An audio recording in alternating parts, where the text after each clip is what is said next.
नमस्कार, स्वागत है आप सभी का देवभूमि समाचार में। मैं आपके साथ निकिता कश्यप। बुलेटिन की शुरुआत करते हैं खबर देहरादून से है, जहां मुख्यमंत्री पुष्कर सिंह धामी से मुख्यमंत्री आवास पर कैबिनेट के मंत्री सुबोध उनियाल ने शिष्टाचार की भेंट की। आपको बता दें कि इस मुलाकात में दोनों नेताओं ने राज्य के समग्र स्थिति और विकास कार्यों पर चर्चा की है, और जहां मंत्री सुबोध उनियाल ने मुख्यमंत्री पुष्कर सिंह धामी से राज्य की योजनाओं, उनके प्रभावों और भविष्य की दिशा को लेकर विचार विमर्श भी किया है। जहां उन्होंने प्रदेश के नागरिकों की भलाई के लिए मुख्यमंत्री पुष्कर सिंह धामी के नेतृत्व में किए गए प्रयासों की सराहना की है। तो वहीं यह मुलाकात राज्य सरकार को प्रशासनिक कार्यों को और भी अधिक सशक्त बनाने और विकास की गति को तेज करने के महत्वपूर्ण उद्देश्यों के साथ आगे बढ़ रही है।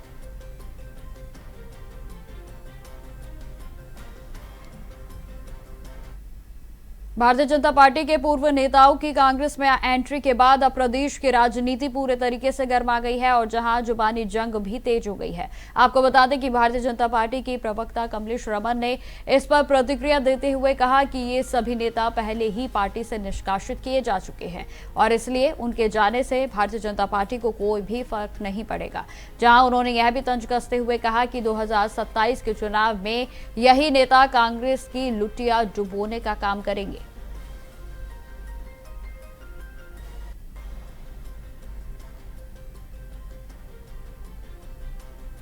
उपेक्षा का सवाल तो तब उठे जब वो भारतीय जनता पार्टी के सदस्य हों या भारतीय जनता पार्टी के पदाधिकारी हों। तो जाहिर सी बात है, जो लोग निष्कासित हैं वो स्वतंत्र हैं, वो कहीं भी जा सकते हैं। उनकी विचारधारा किसी भी दल में जाने की हो सकती है, तो वो जा सकते हैं। लेकिन एक जो भ्रम का जाल जनता के बीच में बुना जा रहा है कि वो भारतीय जनता पार्टी के हैं, ये कहीं ना कहीं कांग्रेस को स्पष्ट करना चाहिए। और कांग्रेस जो खुश हो रही है कि हमने भारतीय जनता पार्टी के लोगों को ले लिया, कहीं ना कहीं यही उनकी लुटिया डुबाने का काम करेंगे 2027 में। क्योंकि भारतीय जनता पार्टी से वो लंबे समय से निष्कासित थे, और कांग्रेस के पास अगर ज्वाइनिंग की मैं बात करूं तो उनकी प्रभारी के पास उत्तराखंड के अंदर आने का समय नहीं मिलता है, अपने नेताओं के बीच में बैठने का समय नहीं मिलता। और सबसे बड़ी बात, जब ज्वाइनिंग हो रही थी तो उत्तराखंड के अंदर कांग्रेस के नेताओं को जगह ही नहीं मिली ज्वाइनिंग कराने की, तो वो दिल्ली लेकर के पहुंचे। ये डर, ये निराशा, जो बौखलाहट कांग्रेस के अंदर की थी, वो साफ नजर आ रही है। और आपने कांग्रेस का द्वंद्व भी देख लिया होगा कि कल से लेके आज तक उनके काफ़ी लोग जो है नाराज भी हैं। कोई इस्तीफा दे रहा है, जो पूर्व प्रत्याशी रहे वो इस्तीफा दे रही हैं, चाहे उनकी महिला हो और या चाहे उनके पुरुष हो। दूसरे उनके जो सीनियर लीडर हैं वो कहीं ना कहीं कोप भवन में चले गए हैं, वो मौन धारण कर रहे हैं। तो जाहिर सी बात है कि आपसी तालमेल उनके बीच में नहीं बनता है। तो ये कांग्रेस का जो स्थिति है कि ज्वाइनिंग करके अपनी बाँछें खिलाना या हंसना, या उनको लग रहा है कि हमें बहुत खुशी हो रही है, तो ये कहीं ना कहीं प्रदेश की जनता देख भी रही है और समझ भी रही है कि ऐसे लोगों को जो भारतीय जनता पार्टी में नहीं है, उनका गलत नाम लेकर के जो है लोगों को बरगलाने का काम। खबर देहरादून से है, जहां घनसाली के पूर्व विधायक भीमताल आर्या के कांग्रेस में शामिल होने पर भारतीय जनता पार्टी के विधायक शक्तिलाल शाह ने तीखा हमला किया है। उन्होंने कहा कि 2012 में घनसाली की जनता ने पूर्व विधायक को भारी मतों के साथ जिताया था, लेकिन उन्होंने जनभावनाओं की अपेक्षा करते हुए अपने निजी स्वार्थ के लिए दल बदलने का काम किया। और जहां शक्तिलाल शाह ने यह भी कहा है कि पहले घनसाली की जनता ने विपक्षी दलों को सबक सिखाया है, और जहां इस बार 27 सीटों पर विपक्षी दलों को आईना दिखाने का काम करेगी। तो वहीं भारतीय जनता पार्टी के विधायक ने यह भी याद दिलाया है कि हाल ही में कांग्रेस ने बीजेपी से कई बड़े नेता शामिल हुए हैं, और जिनका जनाधार उनके अपने क्षेत्रों में बढ़ा है। ये तो जाते रहते हैं, कभी यहाँ आ जाते हैं, कभी वहाँ आ जाते हैं। तो 2012 में भारतीय जनता पार्टी ने उनको विधायक बना दिया, और वो जब 2012 में इस घनसाली की जनता ने उनको ऐतिहासिक वोटों से विधायक बनाया, तब वो क्यों चले गए थे? अब फिर जब चले गए थे तो फिर क्यों आए? इनका तो आना जाना बना है। इनका देखिए, जितने भी लोग गए, इनके चाल चरित्र चेहरे को सारी दुनिया जानती है। ये मतलब से आते हैं, मतलब से जाते हैं, इन्हें जनता से कोई लेना देना नहीं। सबसे बड़ी धरोहर कोई अगर है तो जनता की भावनाओं के अनुरूप काम करना, जनता के विश्वास को बनाए रखना, मैं समझता हूँ ये महत्वपूर्ण है। ये आना जाने वाला फेर जो है, मैं इसको बिल्कुल लाइक नहीं करता हूँ। और मैं कह देना चाहता हूँ आपके चैनलों के माध्यम से कि आपको जो है 2012 में ऐतिहासिक वोटों से 24,000 वोटों से घनसाली की जनता ने आपको जिताने का काम किया। तब आपने क्या भारतीय जनता पार्टी के उन वोटर्सों का कोई सम्मान आपके मन में नहीं था? क्या उस जनादेश का आपने कोई सम्मान नहीं किया? क्यों तुम क्षणिक स्वार्थों में बिक गए? क्यों तुम जो है अपने को देखते हुए चले गए, अपनी भावनाओं को देखते हुए चले गए, अपना ठीक करने के लिए चले गए? तब क्या जनता नहीं थी? ये सब समझते हैं। ये तो आने वाले समय में जनता हिसाब देती है, और जनता ने 2 बार दी है, तीसरी बार भी जनता हिसाब देगी। खबर कोटद्वार जिले से है, जहां उद्योग केंद्र के द्वारा आयोजित 3 दिवसीय Himalayan industry and business expo का भव्य आयोजन कोटद्वार के महाराज वेडिंग पॉइंट पर किया गया है। जहां आपको बताते चले कि कार्यक्रम में मुख्य अतिथि के रूप में कोटद्वार की विधायक ऋतु खंडूरी शामिल हुई, और जहां उन्होंने अपने संबोधन में कहा कि ऐसे एक्सपो स्थानीय उद्यमियों तो वहीं युवाओं के साथ साथ महिलाओं को भी स्वरोजगार के लिए एक मजबूत मंच को प्रदान करते हैं। उन्होंने राज्य में लघु, कुटीर और मध्यम उद्योगों को बढ़ावा देने की आवश्यकता पर जोर दिया है, और जिससे कि स्थानीय उत्पादों को पहचान मिल सकती है। तो वहीं आपको बताते चले कि रोजगार के नए अवसर भी सर्जित होंगे।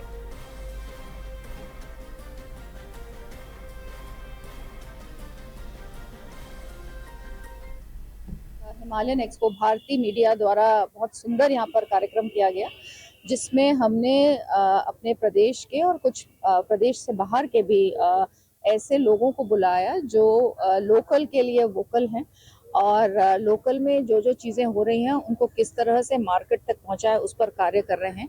आपने यहाँ पे जैसे देखा होगा, जहाँ लाल चावल है, झिंगोरा है, वहीं दूसरी तरफ बैम्बू से काम होता हुआ आपने देखा। बहुत ही बढ़िया कुर्सियाँ हैं, ट्रेज हैं, लैम्प्स हैं, बच्चियाँ रेजिन के माध्यम से ज्वेलरी बना रही हैं, महिलाएं बहुत सुंदर टेबल और मिरर्स बना रही हैं। तो बहुत कुछ देखने को मिला।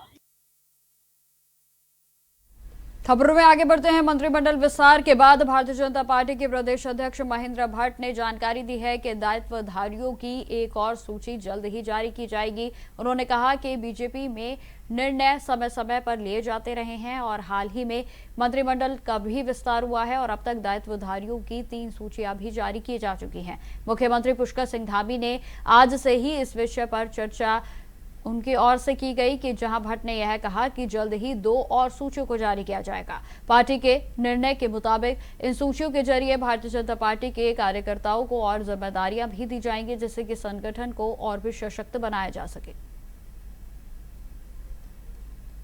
पार्टी में निर्णय समय पर होते हैं। अभी मंत्रिमंडल गठन हुआ है और दायित्वधारी की हमारी सूची निकल चुकी है। 2 सूचियां हमारी, 3 सूची पहले निकल चुकी है, 2 सूचियां भी हम तत्काल निकालने वाले हैं। माननीय मुख्यमंत्री से मेरी आज ही चर्चा हुई, बहुत जल्दी सूचियों को निकालेंगे। देखिए, भारतीय जनता पार्टी में निर्णय समय पर होते हैं। अभी मंत्रिमंडल गठन हुआ है। और खबर देहरादून से है, जहां चैत्र शुक्ल की प्रतिपदा भारतीय नव वर्ष के पावन अवसर पर राष्ट्रीय स्वयंसेवक संघ उत्तर महानगर द्वारा भव्य पथ संचालन का आयोजन किया गया है, और जहां इस कार्यक्रम में पूर्व गणवेश में सुसज्जित स्वयंसेवकों ने अनुशासन, एकात्मता तो वहीं राष्ट्रभक्ति का अद्भुत प्रदर्शन किया। जहां आपको बताते चले कि पथ संचालन नगर के विभिन्न मार्गों से होते हुए निर्धारित स्थानों पर संपन्न हुआ है, जहां नागरिकों ने जगह जगह पुष्प वर्षा कर स्वयंसेवकों का स्वागत किया है।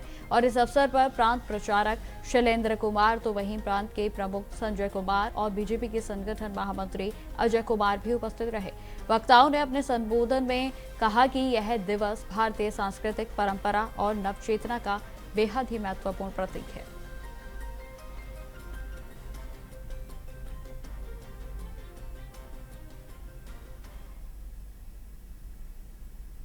अब खबर हरिद्वार से है, जहां कुंभ मेला 2027 के तहत इस बार देव डोलियों की गंगा स्नान और भव्य शोभा यात्रा प्रमुख आकर्षण का केंद्र होंगी। जी हां, आपको बताते चली कि राज्य सरकार के निर्देशन पर मेला प्रशासन ने इसकी तैयारियों को शुरू कर दिया है, ताकि उत्तराखंड की लोक सांस्कृतिक परंपरा और आस्था को देश दुनिया के सामने प्रस्तुत किया जा सके। मेला अधिकारी सोनिका की अध्यक्षता में मेला नियंत्रण भवन में भी बैठक आयोजित की गई, और जिसमें की शोभा यात्रा और स्नान कार्यक्रम की रूपरेखा पर विस्तार से चर्चा की गई है, और जिसमें की जनप्रतिनिधि, सांस्कृतिक समितियां और विभिन्न विभागों के अधिकारी भी शामिल हुए। बैठक हुई थी और इसमें यही डिस्कशन हुआ कि किस तारीख को, पहले तो तारीख फिक्स होनी है, उसके बाद किस तरीके से कहाँ कहाँ से आएंगे, कहाँ कहाँ पड़ाव लगेंगे, किस तरह की व्यवस्था होनी है, कहाँ पे भूमि चयन होना है, इन सब पे काफ़ी विस्तृत बातचीत हुई है। और क्योंकि अभी हमारे पास समय भी है और कुछ ऐसे सुझाव थे जिनको हमें टेकअप करना है और कुछ हमारे क्वेश्चंस थे जिनके बारे में ये विस्तृत चर्चा करके दोबारा एक बार बैठक की जाएगी। देव डोलिया यहाँ आने से कितना भव्य रहेगा? जैसे अभी बात हुई कि काफी दिव्य और भव्य तरीके से पूरे प्रदेश से देव डोलियां यहाँ पे आएंगी और काफी भव्य तरीके से यहाँ पे इनका आयोजन किया जाएगा। अभी स्नान की डेट को लेकर अभी हाँ, तो डेट का जैसे अभी डिस्कशन हुआ है, तो जैसे ही सही डेट मिलती है उसी को हम फिर फाइनलाइज कर देंगे।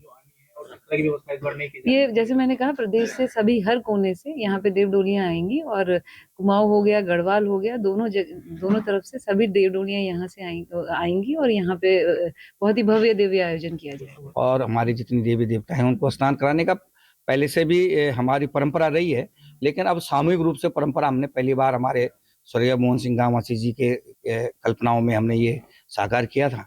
तो इसलिए अभी अभी सरकार ने, मैं धन्यवाद देना चाहता हूँ सरकार को, कि सरकार बहुत गंभीरता से हमारे इसको भी इस देव डोली कार्यक्रम को ले रही है और उसके लिए वो सारा उन्होंने आश्वासन दिया है माननीय मुख्यमंत्री जी ने कि हम सारा का सारा जो है आपकी सहयोग करेंगे और दिव्य और भव्य इस आयोजन को करेंगे। तो चलिए अब आपको लिए चलते हैं उत्तर प्रदेश के लखनऊ, जहां मुख्यमंत्री योगी आदित्यनाथ के द्वारा आंगनबाड़ी में कार्यरत कार्यकर्त्रियों को नियुक्ति पत्र दिए जा रहे हैं। क्या कुछ कह रहे हैं आप सुनिए। आज उसके डिजाइन का भी और कुछ के शिलान्यास के कार्यक्रम को भी हम आगे बढ़ा रहे हैं। इससे पहले 27,000 ऐसे केंद्र आंगनबाड़ी के लिए जो पहले बेसिक शिक्षा एजुकेशन में चलते थे, आज उनके लिए दूसरे केंद्र बनने के कारण वे भी आंगनबाड़ी को उपलब्ध करवाए जा रहे हैं। यानी आंगनबाड़ी और प्री प्राइमरी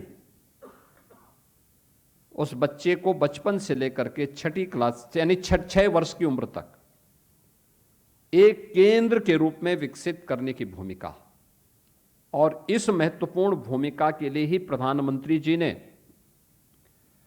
हर आंगनबाड़ी कार्यकर्त्री और आंगनबाड़ी सहायिका को उनकी भूमिका को देखते हुए आपको उपाधि दी है कि यशोदा मैया ने जो भूमिका का निर्वहन कृष्ण कन्हैया के लिए की थी, वही भूमिका आज के परिप्रेक्ष्य में आपकी है। यह अपने आप में एक बहुत बड़ा सम्मान है और उस सम्मान की गरिमा की रक्षा करना, उसके अनुरूप देश के भविष्य को गढ़ना, उसको तराशना, आगे बढ़ाना, उसकी नींव को मजबूत करना, ये महती जिम्मेदारी आपके ऊपर। और इसके लिए आज उसके डिजाइन का विमोचन करने के साथ ही आज यहां पे 702 आंगनबाड़ी केंद्रों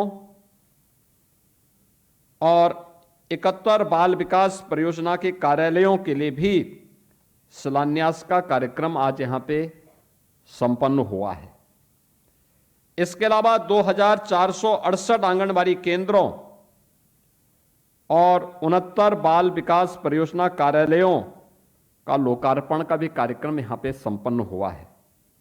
यानी इतने ज्यादा कार्यक्रमों के साथ आज हम सब यहां पर उपस्थित हुए हैं और मुझे प्रसन्नता है कि मुझे अभी यहां मंच पर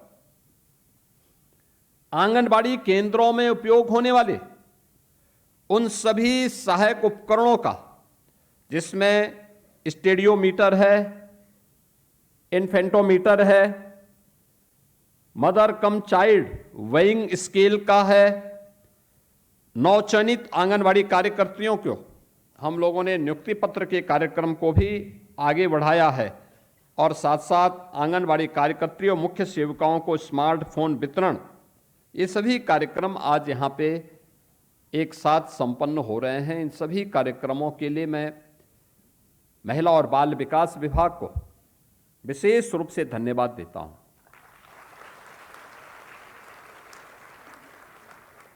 मैं इसलिए भी धन्यवाद देता हूं क्योंकि यह भारत के भविष्य को संवारने का प्रधानमंत्री जी के विजन पर एक चलाया जाने वाला एक अभियान है।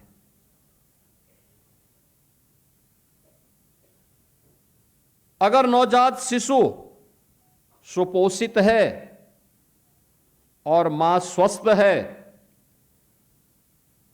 तो मान करके चलिए भारत का भविष्य सशक्त है।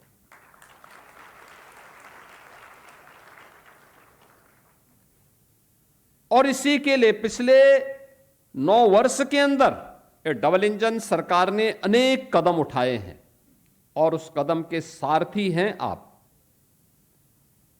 जितने भी आंगनवाड़ी कार्यकर्ती हैं, आंगनवाड़ी सहायिकाएं हैं, ये सभी उसको जमीनी धरातल पर उतारने वाले महत्वपूर्ण सारथी के रूप में उस भूमिका का निर्वहन कर रही हैं, जो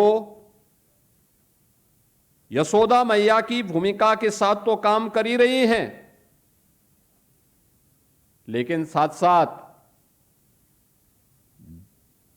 बीमारी रूपी या कुपोषण रूपी जो दुश्मन है उससे लड़ने के लिए भी एक सारथी की भूमिका का भी निर्वहन कर रही है।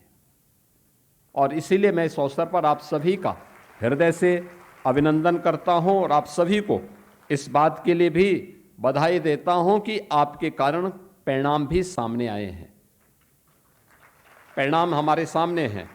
आज हमने यहाँ पे जो नवीन भवन के डिजाइन का विमोचन किया, इसमें 137 करोड़ रुपए की लागत से आंगनबाड़ी केंद्रों का निर्माण होना है। बाल विकास परियोजना के कार्यालयों के भवन का शिलान्यास भी इसके माध्यम से किया गया है, उसका निर्माण होना है। और 313 करोड़ रुपए की लागत से आंगनबाड़ी केंद्रों और बाल विकास कार्यालयों का जो निर्माण अब तक हो चुका है, उसका भी आज उद्घाटन का कार्यक्रम एक साथ यहीं से पूरे प्रदेश भर के संपन्न हुए हैं, जिसके बारे में मैंने आपके सामने पहले ही यहां पर कहा है। यह अभियान सुपोषित भारत के लिए, साक्षर भारत के लिए और सशक्त भारत के लिए एक अत्यंत महत्वपूर्ण अभियान है। मैंने कहा ना कि सशक्त सुपोषित बच्चा होगा और स्वस्थ मां होगी तो साक्षर भारत भी होगा और सशक्त भारत होने से कोई रोक नहीं सकता है। जब नींव ही कमजोर होगी, जब बचपन ही कुपोषित होगा, जब मां ही अस्वस्थ होगी तो देश कैसे सशक्त होगा। इसलिए आप भारत के नींव के पत्थरों को गढ़ने वाली हैं। अपनी इस भूमिका को पहचानिए और उस भूमिका के साथ आज हम सब यहां पर एकत्र होकर के इन कार्यक्रमों को आगे बढ़ाने का काम कर रहे हैं। मैंने इस बात को देखा किस रूप में कई आंगनबाड़ी केंद्रों में मुझे जाने का अवसर मिला और मैंने देखा है किस रूप में आप वहां पे जाके काम करती हैं। और ऐसा नहीं कि सामान्य दिनों में, विपत्ति के समय में भी, कोरोना कालखंड के अंदर मैंने आंगनबाड़ी आशा बहनों और एएनएम के द्वारा जो कार्यक्रम चलाए जा रहे थे उनको बहुत नजदीक से देखा है। और मुझे लगता है कि फ्रंट लाइन के रूप में जो हमारा फ्रंट लाइन वर्कर थे, जो स्वयं तो कोरोना जैसी महामारी से अपना बचाव कर ही रही थी, लेकिन अन्यों को भी बचाने का काम कर रही थी। स्क्रीनिंग के कार्यक्रम के साथ साथ वहाँ पर उस प्रकार की सुविधा पहुँचाने के लिए उस समय का वह दृश्य अत्यंत भावनात्मक था, क्योंकि जब दुनिया पस्त थी तब ये हमारे फ्रंट लाइनर जो वर्कर थे, आंगनबाड़ी, आशा और एएनएम, ये स्क्रीनिंग के साथ घर घर जाकर के इस पूरे कार्यक्रम को आगे बढ़ा करके राष्ट्रीय स्तर पर कोविड प्रबंधन के प्रधानमंत्री जी के विजन को जमीनी धरातल पर उतारने का काम कर रही थी। और इसीलिए हम बार बार इन सभी कार्यक्रमों के प्रति बार बार हम लोग हमेशा इस बात बारे में कहते हैं कि वह एक अच्छा कार्यक्रम था और उन कार्यक्रमों को हम लोगों ने बहुत अच्छे ढंग से सफलतापूर्वक आगे बढ़ाने का परिणाम क्या था कि इतनी बड़ी आबादी के राज्य में कोविड का बेहतरीन प्रबंधन करके हम लोगों ने ज्यादा से ज्यादा लोगों के जान को बचाने का काम किया है।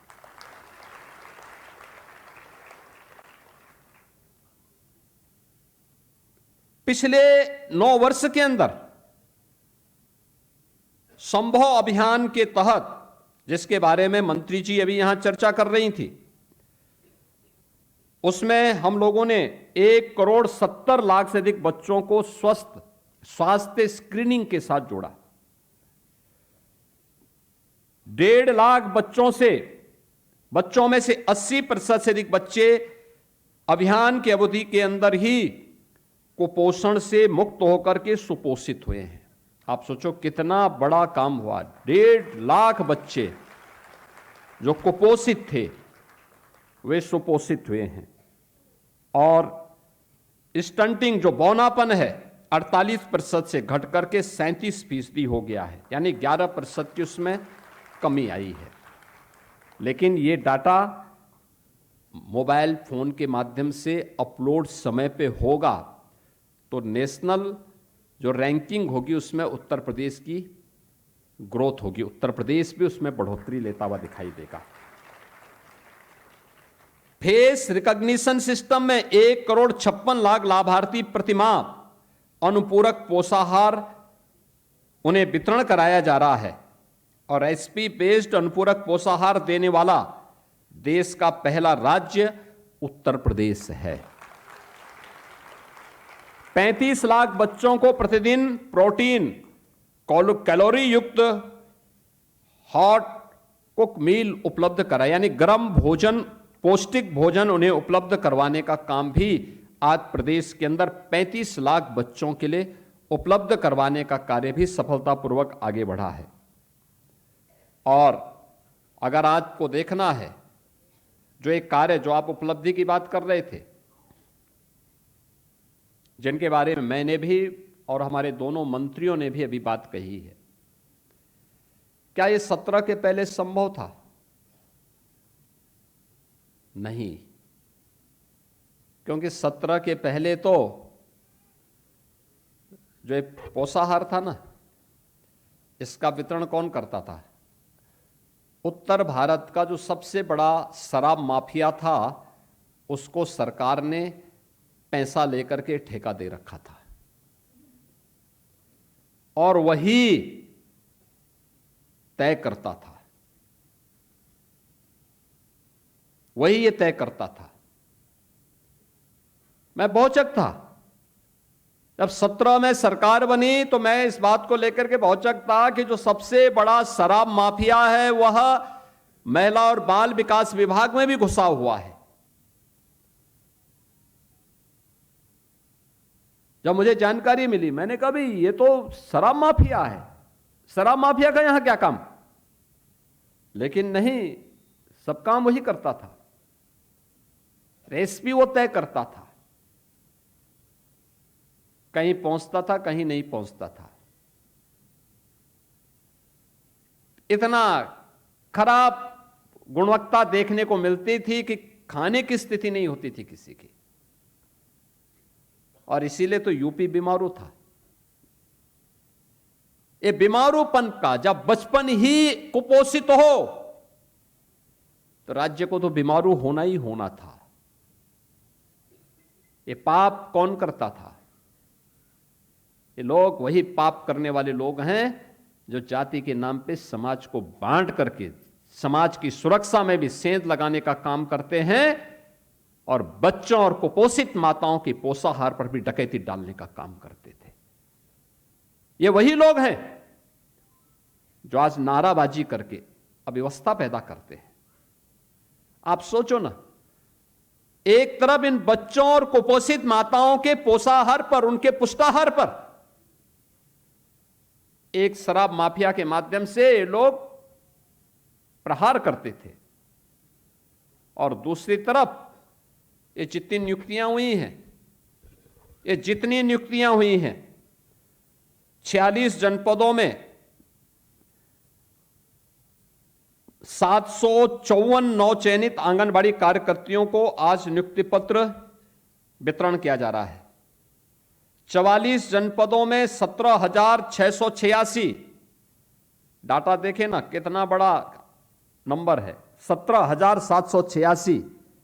ये नियुक्ति पत्र वितरण का कार्यक्रम आज संपन्न हो रहा है। 17,686 और 754 नवचयनित आंगनबाड़ी कार्यकर्तियों का चयन हो रहा है। मैं गारंटी के साथ कह सकता हूं, एक भी आंगनबाड़ी कार्यकर्ती ने और एक भी आंगनबाड़ी सहायिका ने न सिफारिश करवाई होगी, न किसी को पैसा दिया होगा। क्या ये 17 के पहले संभव था? नहीं।